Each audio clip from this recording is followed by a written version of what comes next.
o wali bandirawo ke a tokkiyam o ƴamiyam no waɗata o darna tiktok mako acca yarugo mo connection.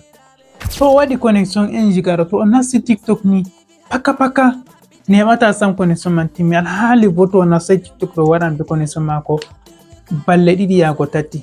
Amma to o nasti tiktok ɗo nder jemmare woore ko bo nyalomare woore connection jo waɗanno 1 giga 2 giga go timmi.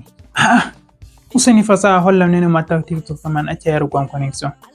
To nda hami holle ne a watta tiktok maɗa acca yarugo ma connection. Kala gidanɗo be saɗirmaɗo man pat o de'ita o lara video ɗo iga fuɗɗam ha ragare. Habde abonné ha konte fasaha tv, like, partage. Nden bo en ɗon lara video jandi ɗum de'ita ɗo on wala hokka min sawari, on wala bo wi'a min nda kalte video ji hani mi waddana on ƴamata bo.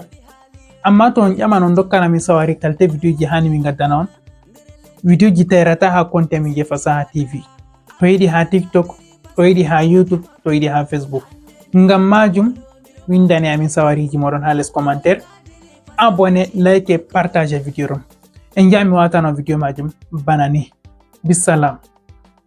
Assalamu alaikum wa rahmatullahi wa barakatuh. Aran to a wari sai a nasta application maje tiktok. TikTok ɗo yarama connection, a yiɗi a waɗa TikTok acca a yargo ma connection, so a wara a nasta nder TikTok maɗa bana ni banda. To a nasti nder TikTok maɗa, ɓawo to a nasti nder TikTok maɗa bana ni, ha les a laran alama profile. Sirri gotel mi yiɗi mi holla en hamma nde mari haɗɗo mi wi'a yimɓe sana sirriji man cika 2.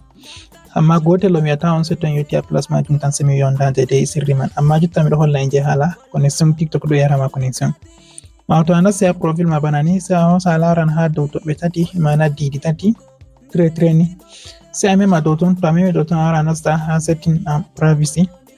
A nasti setting privacy sai a wara a jippa les be hakkilo, a jippa les be hakkilo. To a jippi les be hakkilo a laran haɗɗo haɗo waɗi data saver, to be français ɗo data saver ko.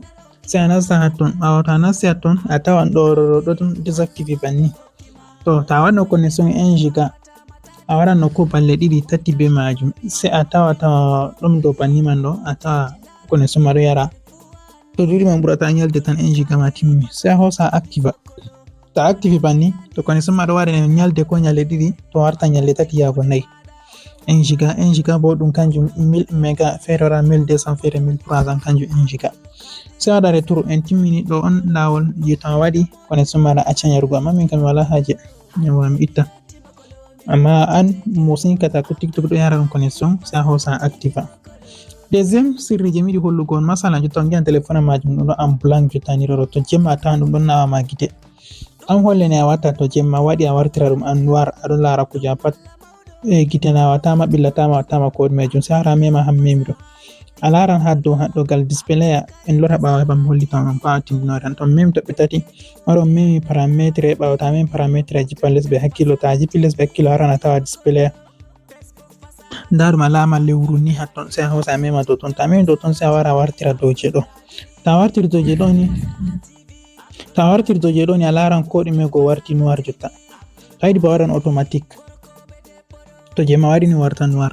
Amma sai to a arti a régli ɗum daga paramétre je téléphone. Kanjum kam video fere en haɓi wargo dow ton, a wara a nastagal paramétre gal a régla ɗo majum. Amma kanjum kam en haɓi wargo video inike man je majum. To haɗɗo ɗon warti dow je noir, amma to nange foti a wartira dow je blanc. To ta wari a huɓɓi dow je ɗo ɗum automatique. Ta huɓɓi dow ton ma laran warti dow black, ngam ɗume ɗum automatique. En ɗon nange dole en larda téléphone meɗen be en jawawri ɗon laaɓi. To jemma bo dole en larda ɗum be ñiɓre mana dark mode, mana tawan ɗum ɗon ñiɓɓi aɗo lara gite nawatama. On kufnama, on gettama, on gelanama hayruji ɗuɗɗi daidai sirri ɗum hokki on ngam heɓa on nafitoro be majum. Habde kadi abonné, like, partage.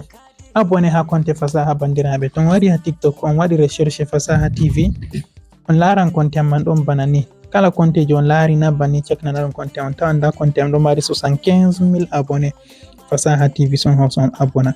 En mo ƴewatam numéro WhatsApp fu bo nda numéro WhatsApp am haɗo 694 77 13 90.